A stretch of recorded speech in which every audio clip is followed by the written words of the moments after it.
Okay, so in the first video that I did the rusty metal, um, and this time I'm actually going to walk through the process that I have for creating this kind of mossy wood. I really like the details in this one because there's a couple of interactions that are occurring with the surface. We've kind of got um, this wet, semi-damp moss over a very flat, diffuse wood texture.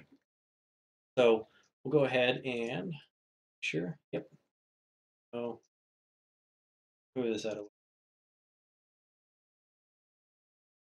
Okay. So go ahead and start making this texture. So the two maps that I'm going to be using for this is just kind of this repeatable wood texture and this the moss that goes over the top of it.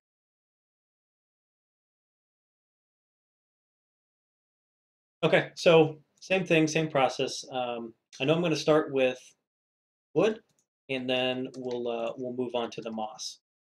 So I'm just going to group these. One moss, the one wood, and the other,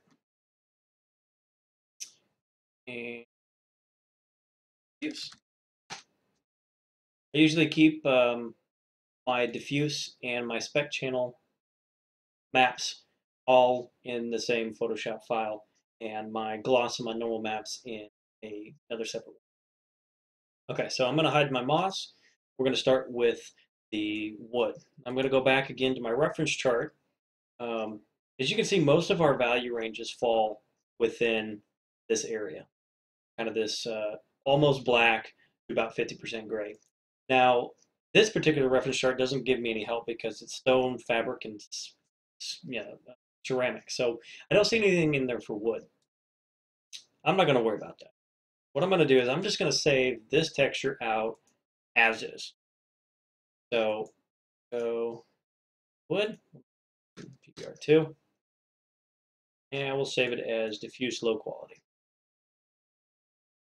Jump back over, reduce my gloss values and my spec values because I don't want them to be affecting what I'm seeing.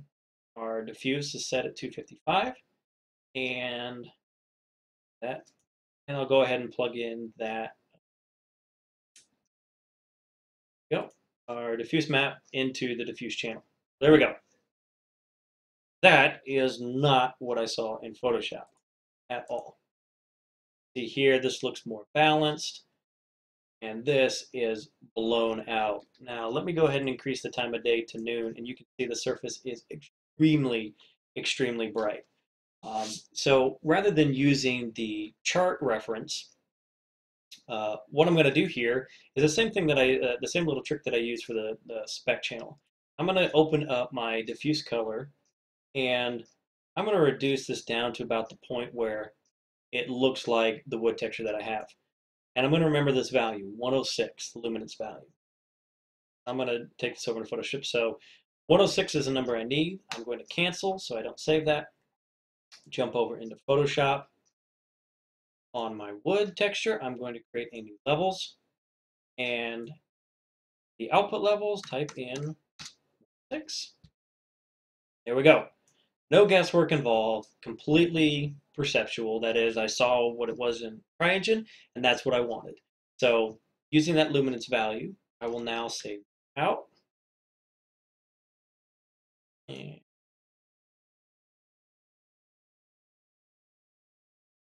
low quality, and voila. Perfect every time. So that is by far one of the fastest ways I've seen if you don't have reference values for things. A lot of these charts are good, but they're not complete. So using the slider, now again, if this was a little too bright, I could come back in and go, well, maybe I wanted darker wood. Remember the same thing, luminous value of 164, cancel, go back into Photoshop, and easiest way to do it is just add another levels adjustment, and we'll type in 164. And that will produce the result of what we just saw in it. So I'm not going to do that because I do like this. So we're good. So that right there is perfect. Now, jump back over, we'll add our moss.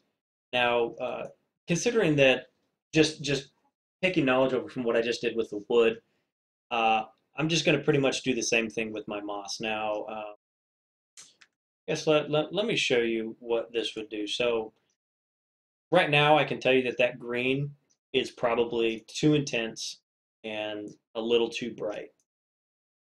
So we'll just save it out just to see the results that we get. Like I said, like remember that most diffuse values never push over 50% gray. So, and what I mean when I say that it's pretty obvious. Like you can see some of these little highlight parts in the moss. They're probably close to, if not a little bit over, that 50% gray. So I know those are going to be brighter than what they should be. So there we go. It was exactly as I expected. So you can see that moss is super bright, super glossy. So let's use the same trick. I'm going to use my diffuse color, and I'm not paying attention to the wood. I'm just paying attention to the moss. So we'll do about the 180 mark. I'm going to go back to Photoshop, create a levels adjustment link to this one. If it's not linked to it, it'll probably pop up like this, and you can see that it's actually affecting the wood. If you select the levels, you can do Control Alt G to what it's doing is it's just affecting the layer that it is linked to. Um, I should know the hotkey for it, but yeah, there it is. Okay. So if you don't want to use hotkeys, you can right click on the layer and say Create Clipping Mask. And now it's just assigned to this. Okay, so I said about 179, 180. So here we go. So that should be good. Now, I did notice that when we made that adjustment, if I bring this back down to 79, it still looks a little saturated. So I'm going to go ahead and just knock that out with a hue saturation and reduce it just a little. All right, save it.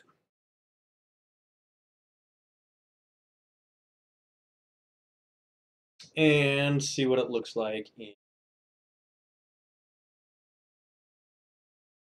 Okay, so that's looking much more natural, much more realistic. Okay, so the next process that I normally do, if you would have seen in the metal video, is we'd focus on making a spec map. However, we don't need one. What I mean by that is if we look at these, particularly these values right here for non-metal ranges, is what we're going to be looking at. You can see that there's really not, from 40 to 65, what those values range from, and it's probably easier to show in the color picture, is this right here is 255. Pure white is 255. Black is 0. So they're saying your spec ranges go anywhere from about here to here. So you can see that's an extremely small range. And for uh, kind of matte and diffuse surfaces, uh, most of the time you don't need a spec map. However, I don't think that you should always leave it blank. What I'm going to do is I'm actually going to copy the path to my diffuse channel.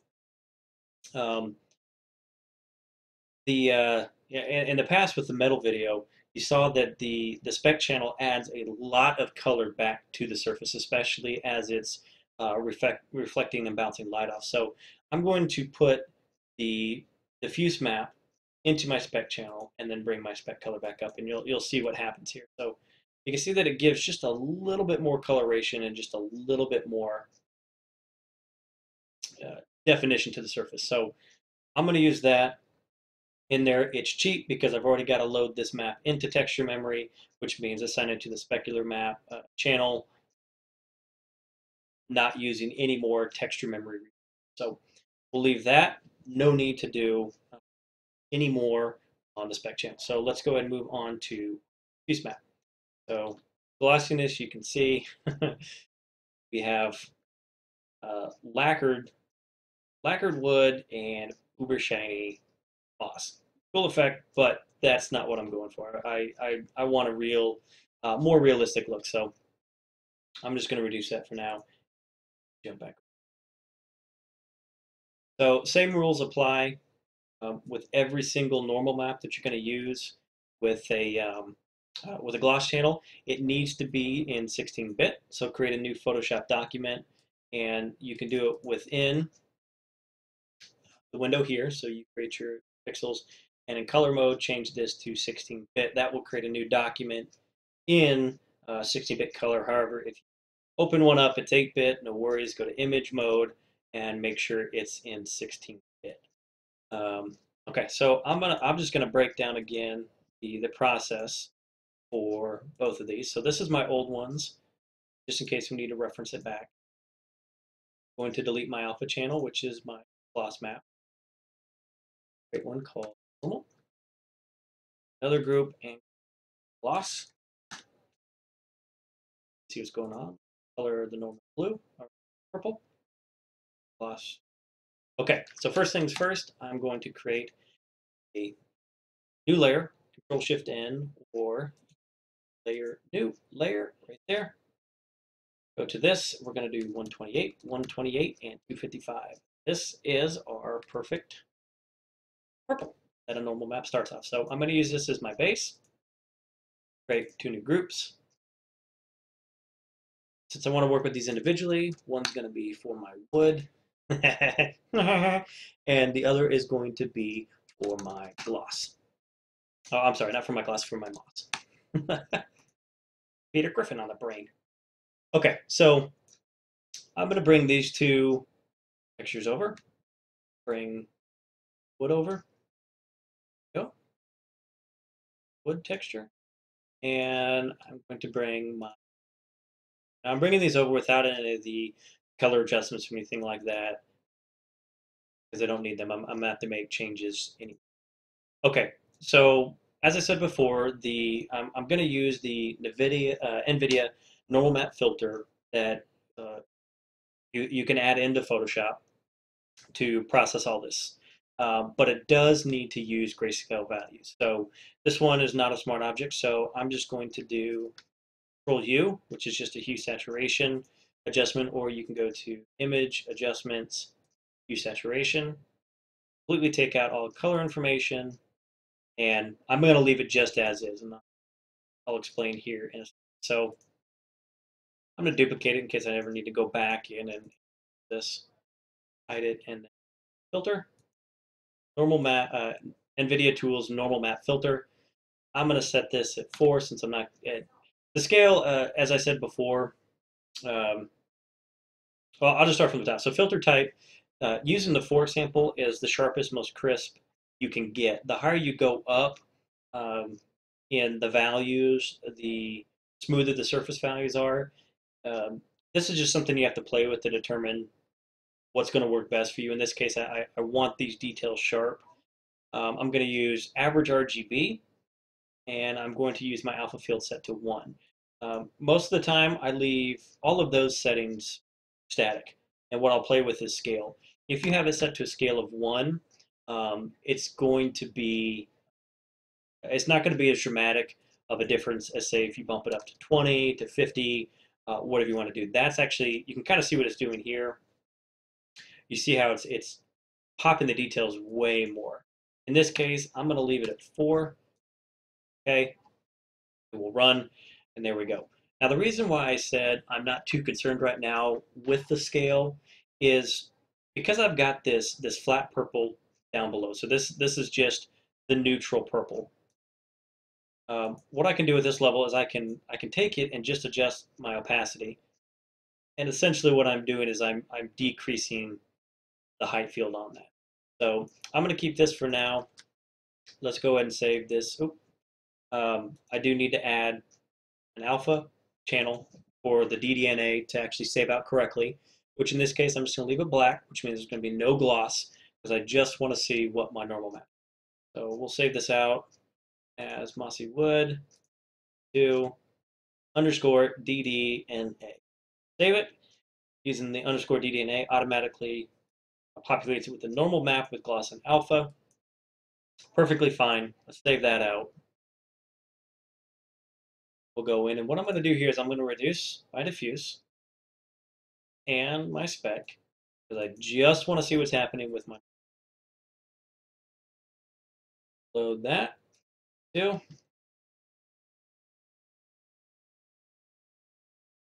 There we go. Now that, let's see. So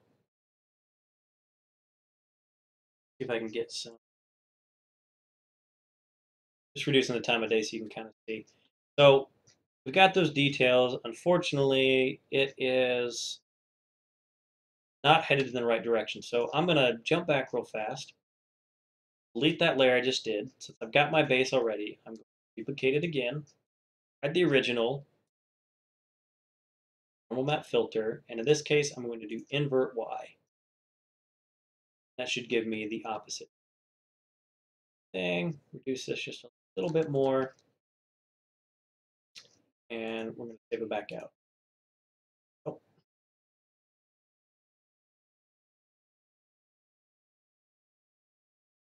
see what this does. Okay, so it's a little bit more difficult to see, but that's actually the bumps are actually going in the right direction that I want them to. Okay, so I'm gonna push these back up. And the reason why this gloss value is not doing anything is because the alpha channel we just have a, a just black color, so gloss isn't affecting anything. So looking at my reference charts again, I know most of these surfaces are going to be completely flat. So I know that the wood needs to be almost pure black, but I want the moss to look a little bit wet, a little bit shiny. Not totally glossy, but I kind of want it in this range right here. So maybe like a 20, 25%, 30% gray. So what to do is, I guess let me back up real quick. So um, that is the normal map for our wood, and I'm going to do the same with our moss. So because this is a smart object, that little right there, I'm just going to right click and rasterize it and delete the little smart object. Duplicate this. Actually, first, same thing. Control U or image adjustments, hue saturation. Completely remove all the color information. And again, the Nvidia normal map filter will take anything below 50% gray and push it into the surface. And anything above 50% gray, it will protrude from the surface. So what I'm going to do is, just to make sure I'm in the right range, create a new layer, Control Shift N, using the marquee selection, and fill with 50% gray. There we go. So this is completely neutral. If I run this through the Nvidia filter, that will give me just flat purple. So I'm going to take my moss, do a adjustment, bring this up to where you can kind of see right in this area where it just kind of starts blending together. Like that. Go ahead and remove that. We'll shift select both layers, drag, create a new one, right click. I will convert to smart object. So this then flattens it together, and then right click, rasterize layer. And that will get me close to that 50% that I want. So some areas are gonna, we can see the black, they're still gonna get a little bit in the surface, but the majority of it's going to be protruding from the surface. So I will duplicate that layer, hide the original, and let's run video filter over it.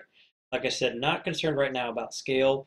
As long as it is high enough to get me the details I want, I can always fade it out. So run it, and there we go. That's pretty intense. I'm going to set this again to overlay to bring back the wood textures underneath, and probably reduce this because I don't need the moss popping off the surface. Maybe something like that should be good. Save it. normal map. And let's see what that gets us.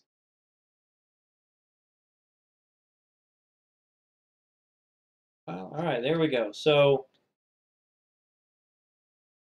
you can kind of see the moss kind of popping off the surface. So that's exactly what we want. All right, so I'm going to bring back my diffuse. I'm going to bring back my spec because now I want to kind of see the color. And the last and final step is to add our gloss map. So again, using these values here, I want the wood to be something almost close to black, but I want the moss to kind of be in this 25–30% range for my grays. Go into here, and what I'm going to do is I'm going to copy wood texture, put that in there, copy the moss texture, put that in there as well. Go ahead and group them, clear. Yep, so I'll label this my wood, this moss. Go. Okay, so same thing, what we can do, I'm going to just marquee select, I'm going to do a new layer, Control-Shift-N, and I want it to be something in this black range right here. Not pure black, but something pretty close for the wood, because I don't want it very glossy at all. I'm going to use that as my reference. Select the wood layer, add a levels, and I'm going to reduce this significantly until it starts to blend. Probably something similar to, there we go. I am happy with that, so I'll do that. That's for my wood gloss. We'll show the moss layer, and thing, like I said, I probably want something within a 30% gray. I'm going to create a new layer, Shift N, use my marquee selection. Here, you can look right here at the brightness. Probably the easiest way to tell about 30%. 100% is white, 0% black, obviously. So I'm going to go about, we'll go 29%. And I will fill it with that. Same exact process. Select my moss layer, go to my levels, and use my white point value where it gets something close. Now, this black area is still part of the moss as well, so I'm going to actually increase black point on that. And here we go. Okay, so I kind of like what's happening here with this moss texture. We've got some of these little white areas, which are going to look more like kind of like dewdrops on it because it's going to be a much tighter and much crisper gloss. Um, and then the bulk of it is close to this area, and some of the black spots will help just give a little bit more more surface variation to it. So I'm going to delete that reference value. I'm going to Control A, select all, or edit. Sorry, select all. I'm going to do Control Shift C, copy merge, which you can also do edit, copy merged. It's copying everything that's visible right here. I'm going to jump to my alpha channel and Control V to jump back to the RGB channel, hide my gloss, and let's save it out.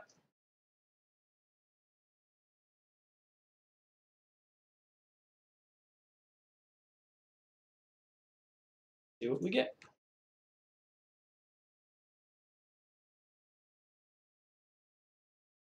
Reduce light so we get a little bit harder. So there you can see that we're getting the tighter reflections, the higher gloss values on the moss, and the wood is staying very matte finish. See if I can get I can get the sun and where it's a bit easier.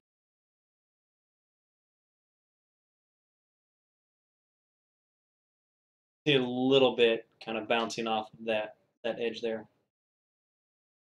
So same thing. I'm thinking for this one, I'd like to add just a little bit more variance. It looks, jump back over. It looks just a little too uniform to me. That's just my personal opinion. Um, that one actually showed a little. Like what I mean by that is it just looks like just kind of a big blob, kind of like a jelly blob, and I don't like that. So I'm going to do two things. I'm going to readjust my levels and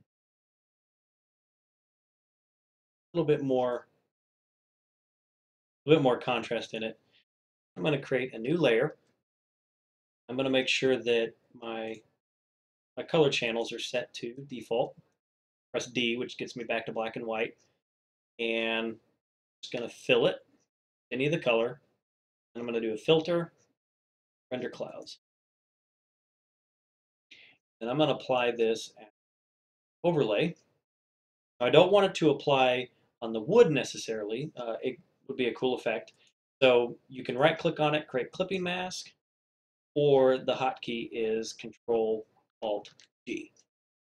And what I'm doing is I'm just applying it over the moss. You can see that what it's doing here is it's giving us just a little bit more of a breakup. So making some areas darker, some areas. So I like that. We'll do Control A, Control Shift C, quit dinging at me, and Control V into our alpha channel.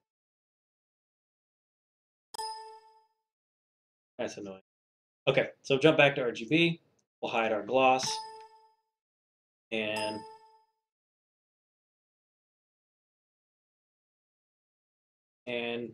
save it. And hey,